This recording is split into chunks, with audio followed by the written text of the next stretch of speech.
ನಮಸ್ಕಾರ ಸ್ನೇಹಿತರೆ. ಹೋಲೆಂಡ್ ದೇಶ ಪ್ರದೇಶಗಳು ಕೆಳಮಟ್ಟದಲ್ಲಿತ್ತು, ಸಮುದ್ರ ಮೇಲ್ಮಟ್ಟದಲ್ಲಿತ್ತು. ಆ ಸಮುದ್ರದಿಂದ ಊರುಗಳನ್ನು ಹಳ್ಳಿಗಳನ್ನು ರಕ್ಷಣೆ ಮಾಡೋಕ್ಕೋಸ್ಕರ ದೊಡ್ಡ ದೊಡ್ಡ ಗೋಡೆಗಳನ್ನು ನಿರ್ಮಾಣ ಮಾಡಬೇಕಾಯಿತು.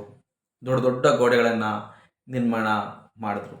ಸಿಕಂದರ್ ಹೋಲೆಂಡ್ ದೇಶದ ಮೇಲೆ ದಾಳಿಯನ್ನು ಮಾಡ್ತಾನೆ. ಒಂದು ಊರನ್ನು ಗೆದ್ದ, 2 ಊರನ್ನು ಗೆದ್ದ, 3 ಊರುಗಳನ್ನು ಗೆಲ್ತಾನೆ. ಆಗ ಹಾಲೆಂಡ್ ರಾಜ ಹೇಳ್ತಾನೆ, ಆ ಗೋಡೆಗಳನ್ನು ಉರುಳಿಸಿ ಬಿಡಿ ಅಂತ. ಗೋಡೆಗಳನ್ನು ಉರುಳಿಸಿದ್ರೆ ಸಾವಿರಾರು ಜನರ ಪ್ರಜೆಗಳ ಪ್ರಾಣಗಳು ಹೋಗುತ್ತೆ, ಸಾವು ನೋವುಗಳು ಅತಿ ಹೆಚ್ಚು ಸಂಭವಿಸುತ್ತೆ ಅಂತ ಹೇಳ್ತಾರೆ. ಅದಕ್ಕೆ ರಾಜ ಹೇಳ್ತಾನೆ, ಹುಟ್ಟಿದ ನಂತರ ಸಾಯಲೇಬೇಕು. ಸಾವಿಗಿಂತ ಕ್ರೂರವಾದದ್ದು ಗುಲಾಮರಾಗಿರುವುದು.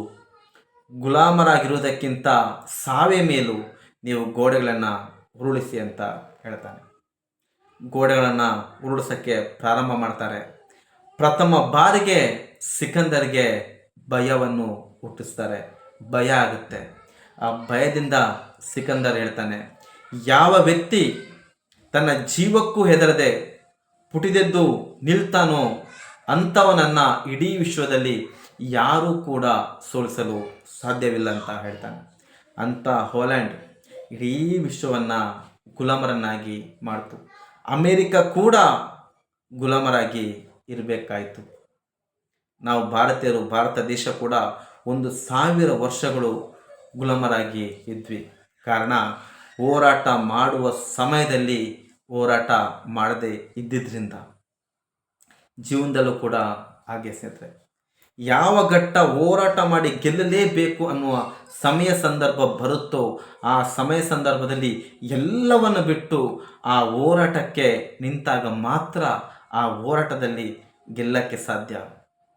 ಗೆದ್ದ ನಂತರ ಆ ಹೋರಾಟಗಳ ಕಷ್ಟಗಳು ಎಲ್ಲ ಕೂಡ ಮರ್ತೋಗುತ್ತೆ. ಏನೇ ಆದರೂ ಕೂಡ ಆ ಸಾಧನೆ ಮಾಡುವ ಸಮಯದಲ್ಲಿ ಬರುವಂಥ ಅಡೆ ತಡೆ, ಕಷ್ಟ, ಸೋಲು, ಅವಮಾನ, ನೋವು ಇದೆಲ್ಲವನ್ನು ಹೋರಾಟದ ಮೂಲಕ ಮೆಟ್ಟಿ ನಿಂತಾಗ ಯಶಸ್ಸನ್ನು ಸಾಧಿಸೋಕ್ಕೆ ಸಾಧ್ಯವಾಗುತ್ತೆ. ಇಂಥ ಅನೇಕ ಉತ್ತಮ ವಿಚಾರಗಳನ್ನು ಈ ಚಾನಲ್ ಮೂಲಕ ನಿಮಗೆ ತಿಳಿಸ್ತಾ ಬರ್ತೀನಿ. ಚಾನಲನ್ನು ಸಬ್ಸ್ಕ್ರೈಬ್ ಮಾಡಿ, ವಿಡಿಯೋ ಇಷ್ಟ ಆಯ್ತಂದರೆ ಲೈಕ್ ಮಾಡಿ. ಮತ್ತೆ ಮುಂದಿನ ಸಂಚಿಕೆಯಲ್ಲಿ ಇನ್ನೊಂದು ಉತ್ತಮವಾದ ವಿಚಾರಗಳೊಂದಿಗೆ ನಿಮ್ಮನ್ನು ಭೇಟಿ ಮಾಡ್ತೀನಿ. ಅಲ್ಲಿವರೆಗೂ ನಮಸ್ಕಾರ ಸ್ನೇಹಿತರೆ.